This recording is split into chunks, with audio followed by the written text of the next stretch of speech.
Hello friends, स्वागत है एक बार फिर से आपका मेरे यूट्यूब चैनल पे। तो दोस्तों, आज हम लोग डिस्कस करने जा रहे हैं असेक्सुअल मोड ऑफ रिप्रोडक्शन का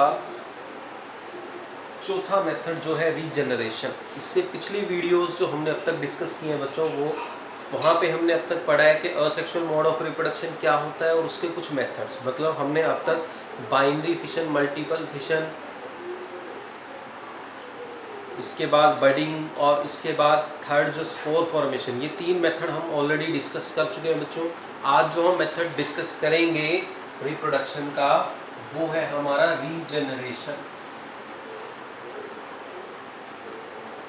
रीजनरेशन तो देखो कि बेसिकली व्हाट इज रीजनरेशन, के रीजनरेशन है क्या।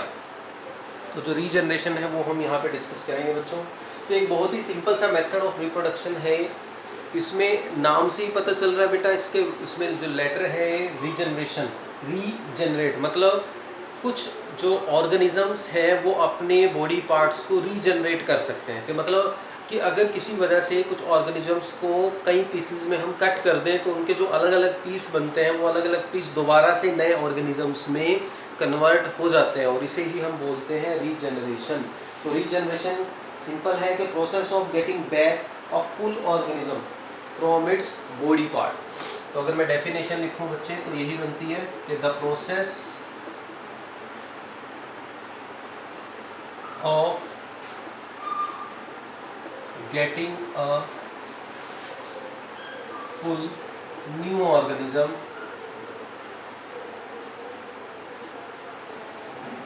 From A cut body part. मतलब अगर कोई ऑर्गेनिज्म अपने बॉडी के किसी कटे हुए पार्ट से एक पूरा नया ऑर्गेनिज्म जनरेट कर ले तो उसे बच्चों हम क्या बोलते हैं, मेथड को रीजनरेशन। और जो ये रीजनरेशन का मेथड है, बहुत से मल्टी सेल ऑर्गेनिजम्स जैसे कि प्लेनेरिया और हाइड्रा, ये दो ऑर्गेनिजम्स ऐसे हैं जो रीजनरेशन के थ्रू रिप्रोडक्शन करते हैं। इसमें से अब हम प्लेनेरिया का एग्जाम्पल दोस्तों डिस्कस करेंगे। तो प्लेनेरिया एक फ्लैट वॉर्म है जो फ्रेश वाटर में पाया जाता है। और प्लेनेरिया के केस में कैसे रीजनरेशन होता है बच्चों, वो मैं यहाँ पे आपको डिस्कस करके दिखाऊंगा। तो अब हम यही डिस्कस करने वाले हैं कि regeneration in planaria. Regeneration in planaria, planaria जो है उसमें रीजनरेशन कैसे होता है, ये हम लोग अब बच्चों डिस्कस करेंगे कि कैसे प्लेनेरिया हमें रीजनरेशन शो करता है। तो देखो, तो प्लेनेरिया जैसे मैंने बताया आपको, एक फ्लैट वॉर्म है जो फ्रेश वाटर में पाया जाता है, एक सिंपल ऑर्गेनिज्म है।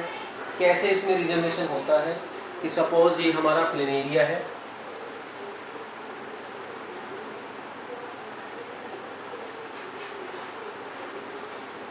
ठीक है। कुछ ऐसा होता है बच्चों प्लेनेरिया कि अगर किसी वजह से ये प्लेनेरिया दो या दो से ज़्यादा हिस्सों में कट जाए, ठीक है, दो या दो से ज़्यादा बॉडी पार्ट्स में अगर ये जो हमारा प्लेनेरिया है इसको काट दिया जाए तो क्या होगा, वो हम अब डिस्कस करेंगे। तो बेटा जब इसको काट दिया जाता है, सपोज प्लेनेरिया जो है ये 3 पीसेस में कट हो गया, कि let this planaria cut into 3 pieces. मैंने इसको कितने पीसेस में काट लिया, सपोज 3 पीसेस में काट लिया। तो 3 पीसेस में जब इसको काटा तो एक टुकड़ा इसका ये है सपोज, और एक टुकड़ा ये है, और एक टुकड़ा बच्चों इसका ये है। तो इस तरह से मैंने इसको 3 पीसेस में कट कर लिया। तो अब इसके अंदर एक खासियत होती है प्लेनेरिया में कि जैसे ही इसको 3 टुकड़ों में काटा जाता है, इसकी जो सेल्स हैं वो दोबारा से डिवाइड होना शुरू हो जाती हैं, और इसके जो गायब बॉडी पार्ट्स हैं उनको रीजनरेट करना शुरू कर देती है, और हमें हर एक बॉडी पार्ट से एक नया प्लेनेरिया बनता हुआ नजर आए।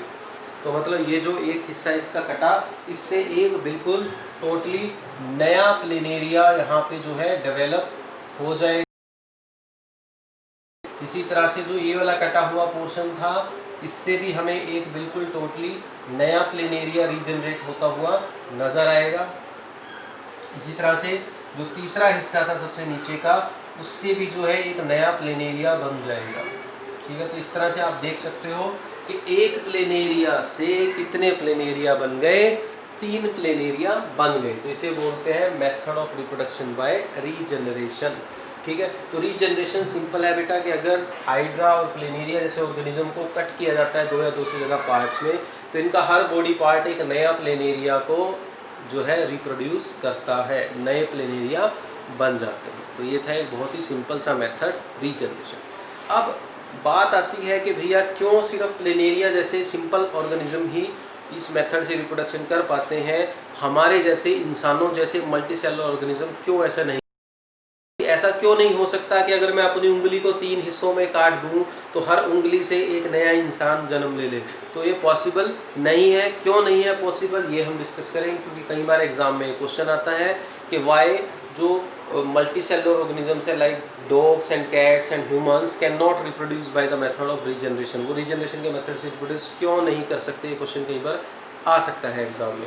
तो उसके पीछे का कारण दोस्तों बहुत सिंपल है। उसका कारण ये है कि अगर हम अपने आप को कंपेयर करें प्लेनेरिया से, तो प्लेनेरिया एक बहुत ही सिंपल मल्टी सेलुलर ऑर्गेनिज्म है।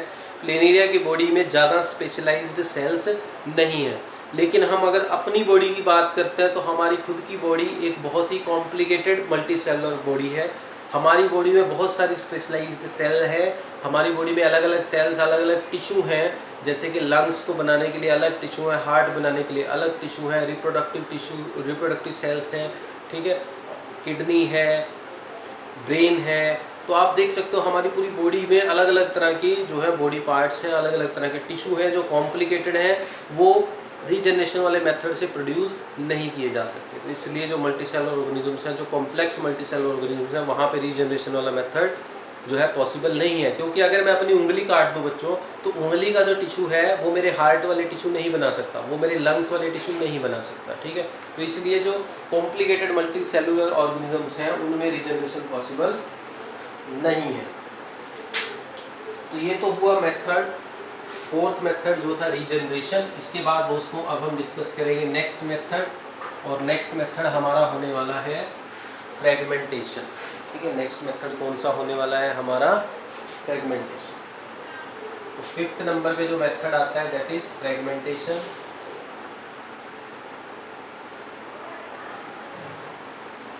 तो यहाँ पे अब हम चेक करेंगे कि बस बेसिकली है क्या फ्रेगमेंटेशन। बच्चों नाम से ही क्लियर हो रहा है, फ्रेगमेंटेशन मतलब टूट जाना, फ्रेगमेंट्स में, छोटे छोटे टुकड़ों में टूट जाना, फ्रेगमेंटेशन। ठीक है, तो फ्रेगमेंटेशन एक ऐसा मेथड है जिसमें जो ऑर्गेनिज्म है उसकी बॉडी जो है ब्रेकअप हो जाती है 2 या 2 से ज़्यादा टुकड़ों में, और 2 या 2 से ज़्यादा पीसेज में, और ये पीसेज फिर नए ऑर्गेनिज्म को जन्म देते हैं। तो उसे बोलते हैं फ्रेगमेंटेशन। तो फ्रेगमेंटेशन की डेफिनेशन मेरे साथ साथ सभी बच्चे लिख लें कि the breaking up of the body of a simple multicellular organism into 2 और more pieces on maturing. The breaking up of a simple multi-cellular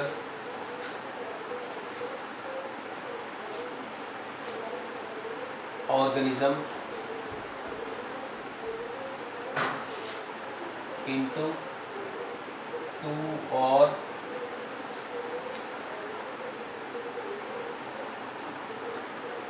more pieces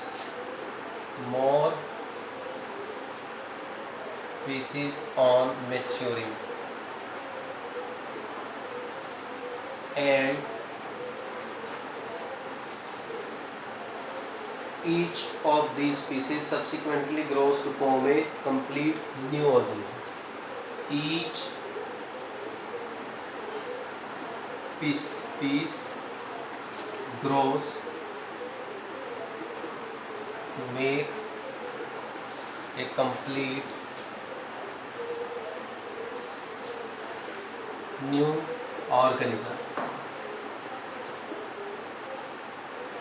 ठीक है, तो ये जो प्रोसेस है इसे बोला जाता है बच्चों फ्रेगमेंटेशन। मतलब फ्रेगमेंटेशन में क्या होता है कि जो सिंपल मल्टी सेलुलर ऑर्गेनिजम्स हैं जैसे कि स्पिरोगायरा, जो जिसे हम हिंदी में काई बोलते हैं, ग्रीन कलर की होती है, पानी में हमें मिलती है, बहते हुए पानी में भी, और मतलब कई जगह हमें ये देखने को मिलती है काई जो जम जाती है समुद्र में भी, और कई जगह पे हमें देखने को मिलती है। ग्रीन कलर का एल्गी प्लांट होता है जो पॉन्ड्स में, लेक्स में, स्लो मूविंग स्ट्रीम्स में हमें देखने को मिलता है।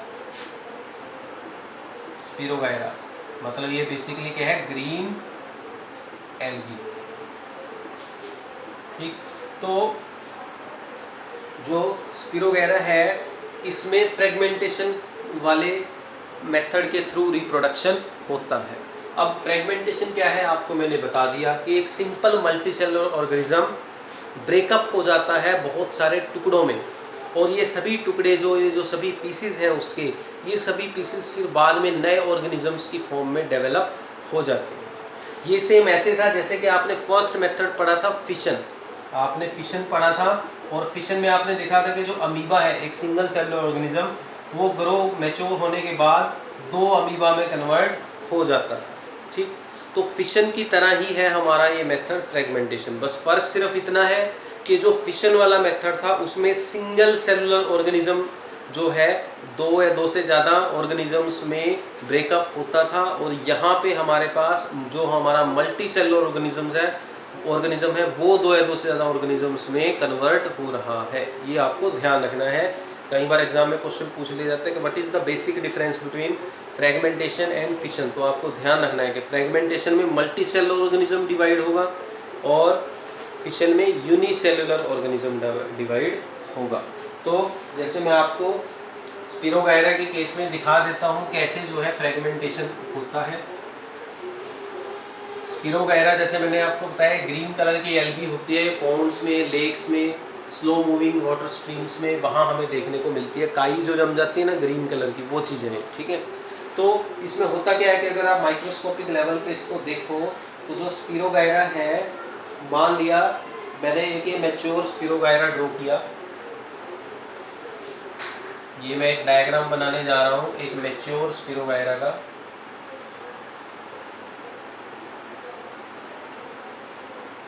अगर उसको माइक्रोस्कोप में देखा जाए तो जो स्पिरोगायरा है एक मैच्योर स्पिरोगायरा वो कुछ इस तरह का नज़र आने वाला है।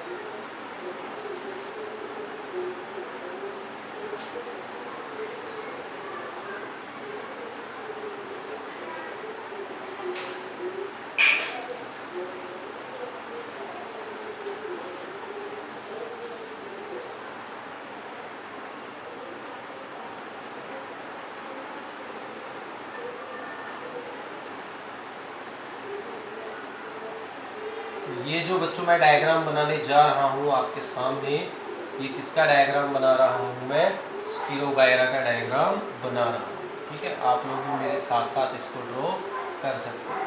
ठीक है, तो this is a basic diagram of spirogyra. ठीक है, एक ये मैच्योर स्पिरोगायरा का मैंने डायग्राम बनाया, दिस इज अ मैच्योर स्पिरोगायरा। ये एक मैच्योर स्पिरोगायरा है। अब जैसा मैंने बताया कि फ्रेगमेंटेशन वाले मेथड में होता क्या है कि जो मैच्योर स्पिरोगायरा है वो ब्रेक हो जाता है 2 या 2 से ज़्यादा पार्ट्स में। सपोज ये 3 पार्ट्स में डिवाइड हो गया, एक पार्ट ये, एक पार्ट ये और एक पार्ट ये। अब इसका हर पार्ट जो है वो एक नए स्पिरोगायरा को जन्म देगा।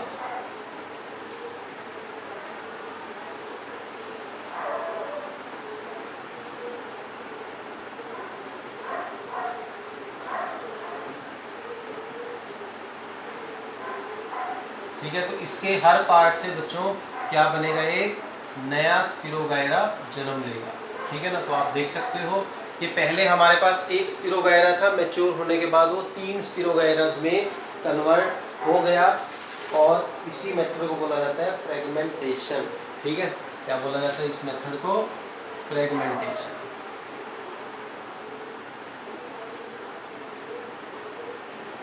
तो ये आपके सामने है, पहला, ये दूसरा और ये तीसरा। तो ये डायग्राम आपके सामने है, आप सब लोग ध्यान से इसको देख सकते हैं कि ये हमारा है एक स्पिरोगायरा, काई ग्रीन कलर एल्गी। ठीक है ना, जब ये मैच्योर हो जाता है तो टुकड़ों में डिवाइड हो जाता है, तो इसके हर टुकड़ा एक नया स्पिरोगायरा बन जाता है, एक नया ऑर्गेनिज्म बन जाता है, इसे बोलते हैं फ्रेगमेंटेशन। ठीक है, तो ये था method of reproduction 5th number का। इसके बाद अब last asexual mode of reproduction का मेथड जो हमारे पास बचता है, छठा मेथड, वो है वेजिटेटिव प्रोपगेशन। इसके बाद हम सेक्सुअल रिप्रोडक्शन शुरू करेंगे नेक्स्ट लेक्चर में। तो आज के लेक्चर का ये लास्ट टॉपिक है बच्चों, वेजिटेटिव प्रोपगेशन। वेजिटेटिव प्रोपगेशन तो ये बहुत इजी है। वेजिटेटिव प्रोपगेशन तो नाम से ही क्लियर हो रहा है। वेजिटेटिव प्रोपगेशन बेटा एक ऐसा मेथड ऑफ रिप्रोडक्शन, क्योंकि इसमें वेजिटेटिव लगा है, दैट मीन्स ये सिर्फ प्लांट्स पे ही एप्लीकेबल है। तो वेजिटेटिव प्रोपगेशन बच्चों ऐसा मेथड ऑफ रिप्रोडक्शन है जिसमें प्लांट्स के जो बॉडी पार्ट्स हैं, जैसे कि स्टेम हो गया, लीफ हो गया, या उनकी रूट्स हो गई, मतलब प्लांट्स के ही किसी बॉडी पार्ट से नए प्लांट्स जब रिप्रोड्यूस हो तो उस मेथड को बोलते हैं वेजिटेटिव प्रोपगेशन। तो डेफिनेशन में लिख देता हूँ बोर्ड पे। तो वेजिटेटिव प्रोपगेशन क्या है कि in this method new plants are obtained from the parts of an old plant. ठीक है, तो इस मेथड में होता क्या है, new plants are produce by the parts of old plant. और ओल्ड प्लांट के कौन कौन से पार्ट हो सकते हैं, वो स्टेम हो सकता है, रूट्स हो सकती है और लीव्स हो सकते हैं। उनसे मतलब किसी पुराने प्लांट के बॉडी पार्ट से नए प्लांट का जन्म होना, उसे बोला जाता है वेजिटेटिव प्रोपगेशन। जैसे कि जो घास है वो भी इसी मेथड से रिप्रोडक्शन करती है, वेजिटेटिव प्रोपगेशन से। कि सूखे मैदानों में घास के तिनके बिखरे रहते हैं और जब बारिश होती है, फेवरेबल कंडीशंस आती हैं, तो ये घास के जो तिनके हैं, जो टुकड़े हैं घास के, ये नए घास के प्लांट बना देते हैं। इसी तरह से इसके और भी बहुत से एग्जाम्पल हैं, जैसे कि एक प्लांट होता है ब्रायोफाइलम। ब्रायोफाइलम प्लांट का जो लीफ है, उसके लीफ के ऊपर कुछ छोटी छोटी बर्ड्स बन जाती हैं और इन्हीं बर्ड्स से नए जो है प्लांट्स जो है रिप्रोड्यूस करते हैं, नए प्लांट्स का जन्म होता है। कुछ इस तरह से कि मान लिया ये एक ब्रायोफाइलम लीफ है,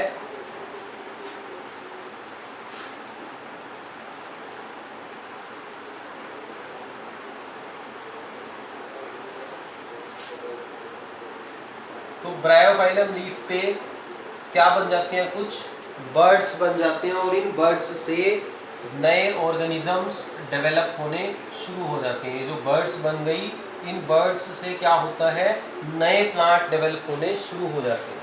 और जब ये पत्ता झड़ के पेड़ से टूट के नीचे मिट्टी में गिर जाता है, सोइल में, तो फिर ये एक नए प्लांट का जन्म ले लेता है। तो बहुत ईजी है दोस्तों वेजिटेटिव प्रोपगेशन का मेथड, कि वो मेथड जिसमें हम प्लांट के ही किसी पार्ट का इस्तेमाल करते हैं। मतलब ब्रायोफाइलम प्लांट के केस में उसका पत्ता जो है हम यूज़ कर रहे हैं, उसके पत्ते से नए ब्रायोफाइलम प्लांट जो है बन रहे हैं। इसके अलावा और भी बहुत से एग्जांपल्स आप देखते हैं, जैसे कि जो आलू है, पोटैटो है। पोटैटो कैसे उगता है, वेजिटेटिव प्रोपगेशन से ही उगता है। पोटैटो के केस में आपको पता है आलू कैसे लगाते हैं, कि ज़मीन में पहले एक आलू को दबा देते हैं। कि मान लीजिए ये सोइल है और सोइल में हमने ये एक आलू जो है दबा दिया। ठीक है, सोइल है, सोइल में हमने एक आलू दबा दिया, तो आलू के ऊपर क्या होती है, बहुत सारी बर्ड्स लगी होती है। बर्ड्स मतलब जिसे आंख बोला जाता है, सिंपल छोटी छोटी बर्ड्स बनी होती है, गांठें बनी होती हैं। ये जो बर्ड्स हैं, इन बर्ड्स से नया प्लांट निकलता है, इसका आलू का, ठीक है, पोटैटो का नया प्लांट निकलता है। और ये कौन सा मेथड है, मेथड ऑफ वेजिटेटिव प्रोपगेशन। ठीक है, इस तरह से नए प्लांट्स जो है निकलने शुरू हो जाते हैं इसकी बर्ड्स से। ठीक है, ये जो बर्ड्स लगी होती हैं आलू पे, इन बर्ड्स से नए प्लांट निकलने जो है शुरू हो जाते हैं। तो ये भी किसका एग्जाम्पल है, वेजिटेटिव प्रोपगेशन का एग्जाम्पल है। आप देख सकते हो ये जो ओल्ड पोटैटो है जिसको हमने सोइल में लगा दिया था, इसी की बर्ड्स में से बहुत सारी बर्ड्स हैं इसके ऊपर, और इन सभी बर्ड्स में से नए प्लांट्स निकलेंगे और एक पोटैटो से बहुत सारे पोटैटो के प्लांट निकल आएंगे। बहुत सारी बर्ड्स हैं तो हर बर्ड से एक नया प्लांट जो है पोटैटो का वो बाहर की तरफ निकलेगा। ठीक है, तो इस तरह से जो है रिप्रोडक्शन किया जाता है वेजिटेटिव प्रोपगेशन के थ्रू इस तरह के प्लांट्स में। अब वेजिटेटिव प्रोपगेशन के बच्चों बहुत सारे बेनिफिट हैं और एग्जाम में ये क्वेश्चन कई बार आता भी है कि what are the various benefits of vegetative propagation. तो कुछ बेनिफिट्स मैं आप लोगों के साथ डिस्कस कर लेता हूँ कि जो एडवांटेजेस हैं वेजिटेटिव प्रोपगेशन की वो क्या क्या है जो आपको याद रखनी है। तो देखो, तो पहली एडवांटेज बच्चों वेजिटेटिव प्रोपगेशन की क्या है कि new plants produced by vegetative propagation will be exactly like the parent plant. ठीक है, पहली खासियत क्या है कि जो इसमें नए प्लांट बेटा उगाए जाते हैं वेजिटेटिव प्रोपगेशन से वो एग्जैक्टली सेम होते हैं, are exactly same of the parent plant. मतलब उनके ऊपर जो फ्लावर लगेंगे, जो फ्रूट्स लगेंगे, उनकी जो खासियत होगी, उनकी जो प्रॉपर्टीज होंगी वो पेरेंट प्लांट जैसी ही होंगी। तो आपको ध्यान रखने के नए प्लांट एग्जैक्टली सेम होते हैं, उनमें कोई वेरिएशन नहीं आता किसी तरह। ठीक है, तो हम बिल्कुल एक पेरेंट प्लांट के जैसा एग्जैक्ट एक नया प्लांट जो है डेवलप कर सकते हैं वेजिटेटिव प्रोपगेशन से। कोई किसी तरह की कोई जेनेटिक उसके अंदर वेरिएशन नहीं देखने को मिलती वेजिटेटिव प्रोपगेशन के थ्रू।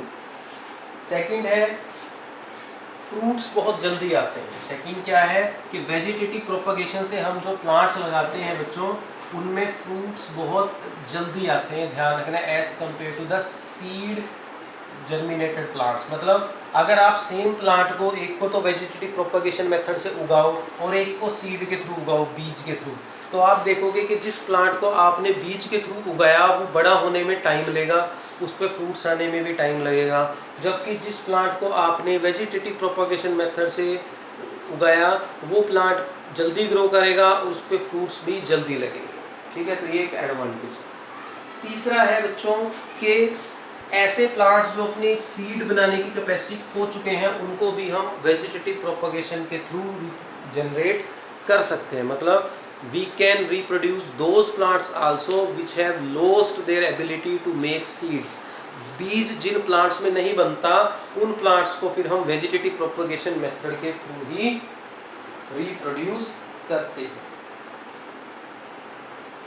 तो ये कुछ एडवांटेजेस थी वेजिटेटिव प्रोपगेशन की। नंबर 1 एडवांटेज क्या थी कि एग्जैक्टली सेम अपने पेरेंट प्लांट जैसा बनता है नया प्लांट, फ्रूट्स बहुत जल्दी आते हैं और जो प्लांट्स अपनी सीड बनाने की कैपेसिटी खो चुके हैं उनको भी हम वेजिटेटिव प्रोपगेशन से उगा सकते हैं। तो यहाँ पे आज इसी के साथ हमारा asexual mode of reproduction complete हो चुका है।